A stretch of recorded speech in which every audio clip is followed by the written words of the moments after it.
Kekuatan kita hanya bisa datang kalau kita kompak bersatu. Kita hanya bisa kuat kalau negara kita bersih dari penyelewengan, korupsi, manipulasi, dan penipuan.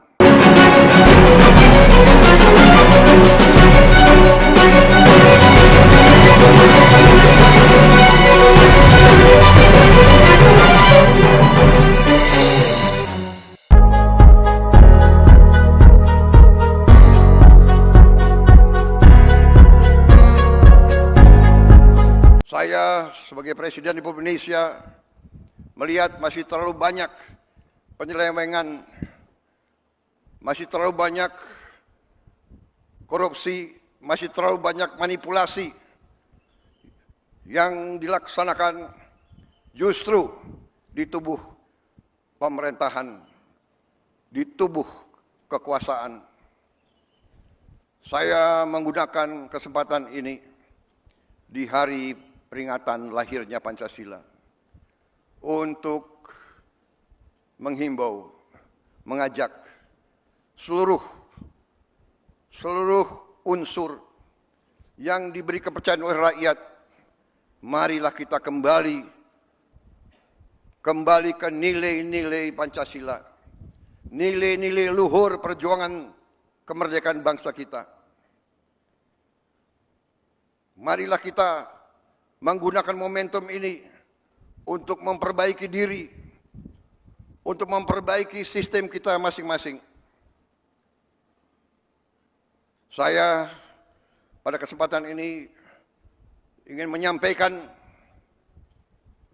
justru di hari besar ini bahwa saya sebagai mandataris rakyat, saya telah disumpah di hadapan rakyat untuk menegakkan Undang-Undang Dasar dan semua perundang-undangan di Republik ini, dan insya Allah saya akan melaksanakan sumpah tersebut dengan tidak ragu-ragu. Saya sekali lagi menghimbau, mengajak mereka-mereka jangan menganggap negara ini tidak ada.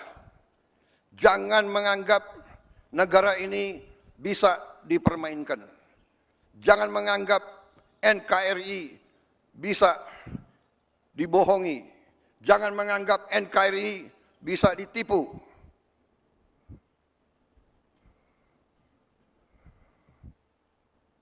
Untuk kesekian kali lagi, di tempat yang bersejarah ini, atas nama rakyat Indonesia, saya memperingati semua unsur di semua lembaga segera benah diri, segera bersihkan diri, karena negara akan bertindak. Negara kita kuat. Mereka-mereka yang tidak setia kepada negara akan kita singkirkan dengan tidak ragu-ragu, tanpa memandang bulu, tanpa melihat keluarga siapa, partai mana, suku mana yang tidak setia kepada negara, yang melanggar undang-undang, yang melanggar undang-undang dasar, akan kita tindak. Saudara-saudara sekalian, jangan Pancasila menjadi mantra. Jangan Pancasila jadi slogan. Kekayaan bangsa Indonesia besar. Kekayaan bangsa Indonesia harus dinikmati oleh seluruh rakyat Indonesia. Semua penyelewengan, semua kebocoran harus berhenti. Semua pejabat yang tidak mampu melaksanakan tugas lebih baik mundur sebelum saya berhentikan. Saya percaya dan saya yakin pada saat sekarang ini, di mana bangsa Indonesia di tengah tantangan global, kita harus kuat. Kekuatan kita hanya bisa datang kalau kita kompak bersatu. Kita hanya bisa kuat kalau negara kita bersih dari penyelewengan, korupsi, manipulasi, dan penipuan.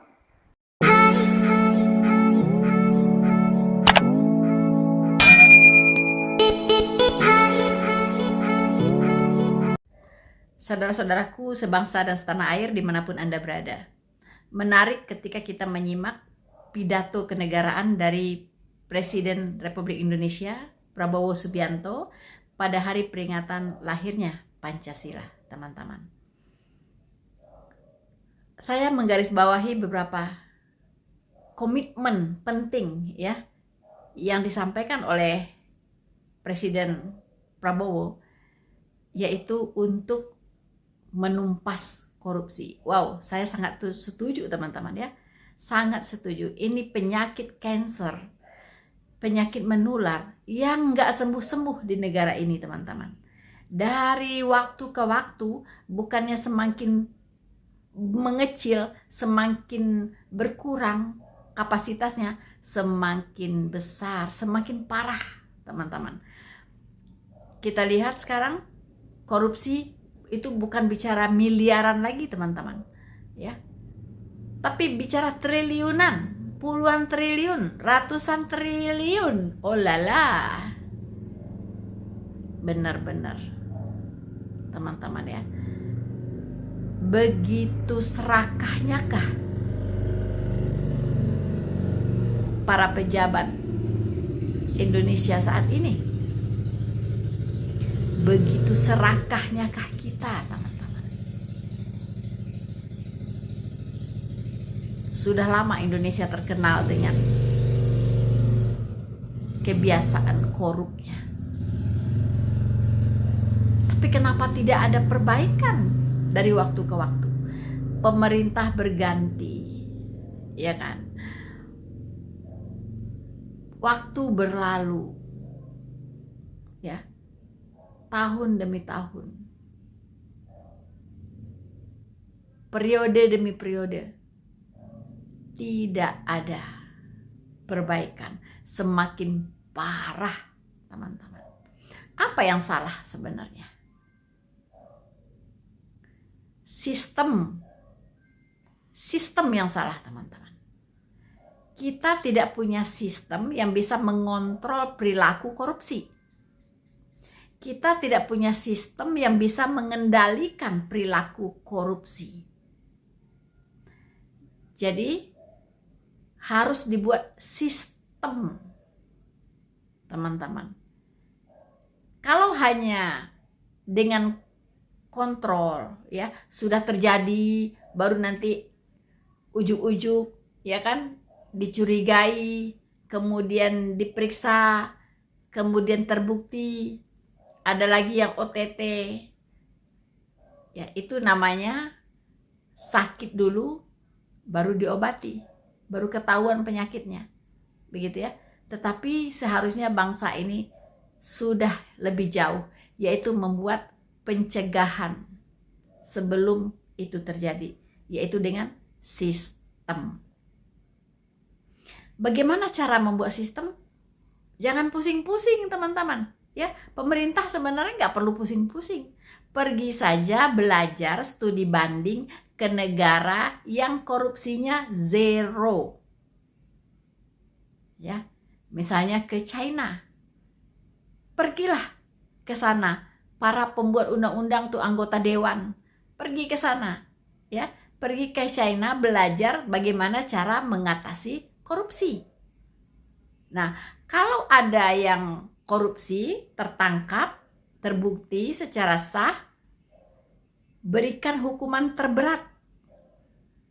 Kalau di China, ya, suaminya ketahuan korupsi dan terbukti di pengadilan dia korupsi, itu dihukum metong, teman-teman. Dihukum metong, ya, yang membelikan peluru, ya, untuk menembak suaminya itu adalah keluarganya, gitu. Istri dan anak-anaknya disuruh beli peluru untuk menembak, ya, untuk regu tembak, untuk melaksanakan eksekusi terhadap suaminya. Sakit tidak? Sakit teman-teman, ya.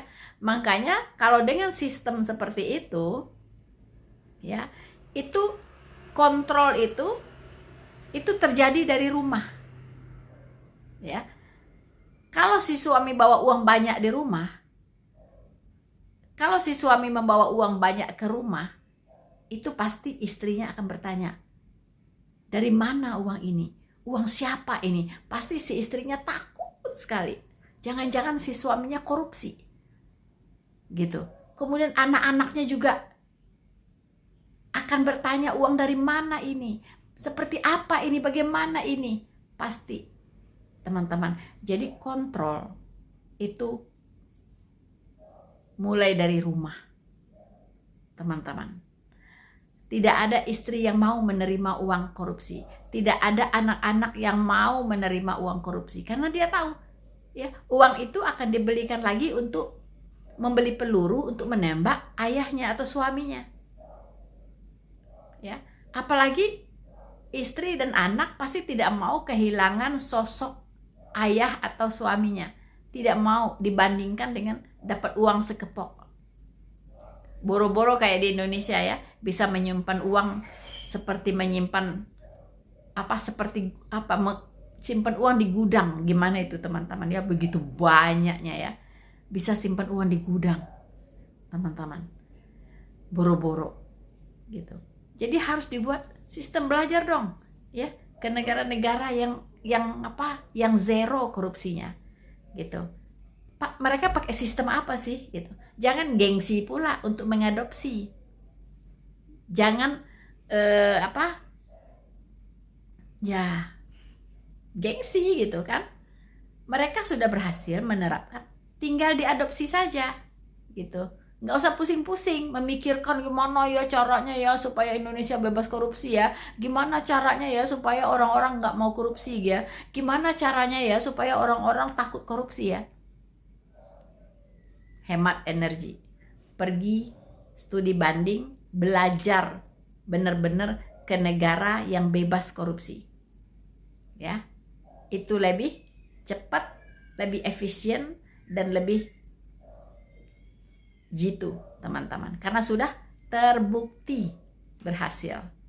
Kalau kita membuat-buat lagi sendiri, gimana caranya, gimana sistemnya, gimana mas namanya, belum tentu berhasil, teman-teman. Tetapi kalau pergi ke negara yang sudah berhasil memberantas korupsi, ya kan, dan terbukti, tinggal diadopsi saja, ya, dengan rendah hati. Adopsi, teman-teman, Pak Prabowo. Begitu ya. Jadi dengan demikian ya, namanya yang Bapak takutkan tadi, penyelewengan, kemudian penipuan, ya, korupsi, itu otomatis beres semuanya, bisa diselesaikan. Salam Pancasila. Koruptor terbesar dalam sejarah Cina yang korupsi 6,7 triliun rupiah dieksekusi. Namanya Li Jianping. Seorang mantan pejabat daerah hot-hot Mongolia dalam ini terbukti bersalah atas kasus penyuapan senilai 1,2 triliun rupiah dan penyelewengan dana publik sampai 3,2 triliun rupiah. Bahkan sampai ngelibatin sindikat kriminal dalam aksinya. Buat kejahatannya, Li Jianping dijatuhin hukuman eksekusi sama Mahkamah Rakyat Tertinggi Cina pada tanggal 17 Desember lalu. Sebenarnya vonis hukuman ini udah jatuh sejak tahun 2022, tapi baru disahkan buat segera dilakuin di Desember 2024. Meskipun hukuman korupsi di Cina tuh berat banget, informasi pejabat yang dieksekusi akibat korupsi itu informasi rahasia negara Cina. Kasus ini jadi perkembangan terbaru atas kampanye luas melawan korupsi dari Presiden Xi Jinping.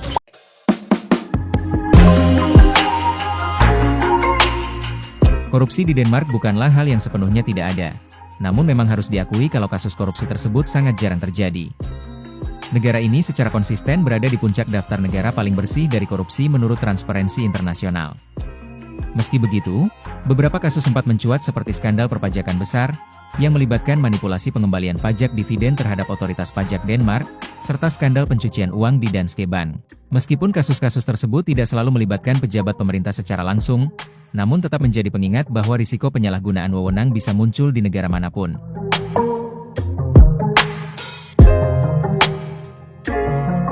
Pemerintah Denmark menangani kasus korupsi dengan sangat serius dan tanpa toleransi. Ketika muncul dugaan penyimpangan, proses investigasi langsung dilakukan oleh lembaga berwenang seperti SIK atau Kejaksaan Khusus untuk Kejahatan Ekonomi dan Internasional. Di sini, tidak ada kekebalan hukum bagi pejabat tinggi, dan media diberi kebebasan untuk mengawal proses hukum secara terbuka. Reaksi yang cepat dan transparan ini bisa membangun rasa kepercayaan yang tinggi antara masyarakat dan institusi negaranya.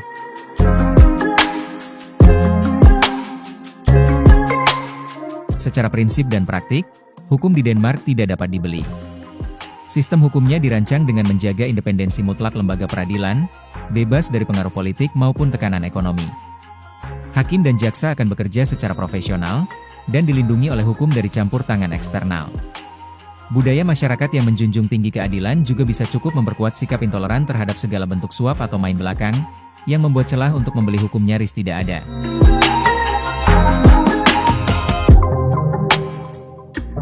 Hukuman untuk koruptor di Denmark sangatlah tegas, dan disesuaikan dengan tingkat keparahan tindakannya. Dalam kasus penyuapan atau penyalahgunaan jabatan misalnya, pelaku bisa dijatuhi hukuman penjara hingga 6 atau bahkan 12 tahun. Selain itu, pelaku juga bisa dikenakan denda besar dan sanksi tambahan seperti larangan menjabat di posisi publik. Proses hukum dilakukan dengan cukup hati-hati, tapi tidak ada kompromi jika terbukti bersalah. Tujuan utama dari hukuman bukan hanya untuk menghukum, tetapi juga memberi efek jera, serta mencegah tindakan serupa terjadi di masa depan.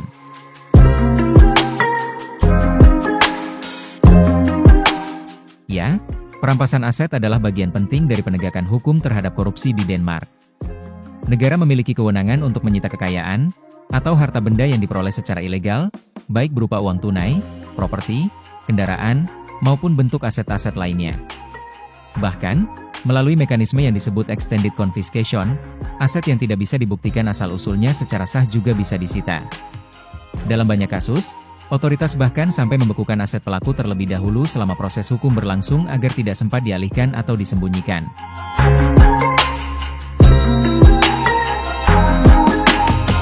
Ada sejumlah faktor yang menjadikan Denmark begitu tangguh dalam menghadapi korupsi. Pertama, tingkat kesejahteraan dan gaji para pejabat publik yang layak, yang bisa mengurangi insentif untuk melakukan tindakan koruptif. Kedua, sistem digitalisasi dalam layanan publik yang bisa meminimalkan kontak langsung yang rawan akan penyimpangan. Ketiga, pendidikan karakter yang kuat sudah ditanamkan sejak dini kepada warga negara. Dan terakhir, masyarakat Denmark sangat aktif dalam mengawasi pemerintah dan tidak segan melaporkan penyimpangan, dengan perlindungan hukum yang kuat bagi pelapor. Semua hal tersebut bisa menciptakan ekosistem pemerintahan yang bersih dan akuntabel.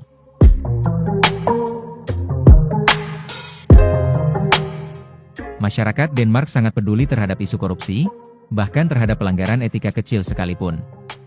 Mereka tidak hanya melihat korupsi sebagai pelanggaran hukum, tapi juga sebagai pengkhianatan terhadap kepercayaan publik.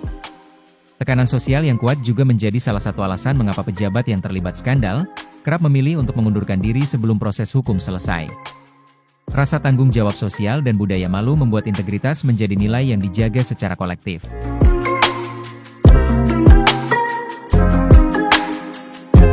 Negara lain bisa belajar bahwa pemberantasan korupsi bukan hanya soal memperberat hukuman, tetapi juga membangun sistem yang kuat, transparan, dan berintegritas dari bawah ke atas. Pendidikan, keterbukaan informasi, independensi hukum, serta partisipasi masyarakat adalah kunci utamanya. Denmark menunjukkan kepada kita bahwa ketika masyarakat percaya pada hukum, dan merasa dilibatkan dalam proses pengawasan, maka ruang untuk korupsi akan menyempit secara alami. Kesimpulan: Denmark memang belum sepenuhnya bebas dari korupsi, namun keberhasilannya dalam menekan praktik ini ke tingkat yang sangat rendah patut menjadi contoh. Bukan hanya karena undang-undangnya yang tegas, tapi karena budaya integritas dan kepercayaan publik sudah mengakar dalam sistem sosial dan politiknya. Di Denmark, korupsi bukan hanya ditindak sebagai kejahatan hukum, tapi juga sebagai pelanggaran terhadap nilai-nilai kolektif yang harus dijaga bersama. Jika dirasa video ini berguna untuk Anda, silahkan bantu like, komen, subscribe serta share video ini ke teman-teman Anda.